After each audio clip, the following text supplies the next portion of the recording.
కేవలం ఒక అనుమానం, ల్యాబ్ రిపోర్ట్స్ లేకుండా కోవాబాన్లో ఏదో కలిపాడు అంటూ ఒక చిన్న వ్యాపారిపై ఎంత దుమారం రేపారో మనమంతా చూశాం. కానీ ఇప్పుడు విషయమేంటి? ఏకంగా తిరుమల తిరుపతి దేవస్థానంలో తయారయ్యే పవిత్ర లడ్డూ ప్రసాదం విషయంలో సంచలన ఆరోపణలు బయటికి వస్తున్నాయి. కెమికల్స్ తో తయారైన పదార్థాన్ని నెయ్యిగా నమ్మించి అది కల్తీ కాదు, నకిలీ అని ఆరోపణలు. అదే పదార్థంతో కోట్లాది లడ్డూలు తయారయ్యాయని చెబుతున్న దర్యాప్తు వర్గాలు ఎన్డీడీబీ, ఎన్డీఆర్ఐ ల్యాబ్ రిపోర్ట్స్ ఉన్నాయని చెబుతున్నారు. సిట్ ఛార్జిషీట్ ఇదే విషయాన్ని ప్రస్తావిస్తోందని ప్రచారం. ఇప్పుడు ప్రశ్న ఒక్కటే, ఇది ఎవరి మీద దాడి?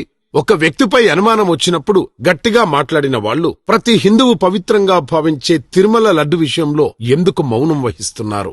కోవాబన్ అందరూ తినాల్సిన అవసరం లేదు, కానీ తిరుమల లడ్డు ప్రతి హిందువు తింటాడు, ఇంటికి తీసుకెళ్తాడు, 10 మందికి పంచుతాడు, భక్తితో స్వీకరిస్తాడు. అయితే నిజంగా హిందువుల మనోభావాల మీద దాడి ఏది? ఎదుర్కోవాల్సిన విషయం ఏది? అసలు విషయాలు వదిలి కొసరు విషయాలపై రాజకీయాలు ఎందుకు? సత్యం ఏదైనా దర్యాప్తు పూర్తిగా బయటపడాలి. నిజం ప్రజలకు తెలియాలి.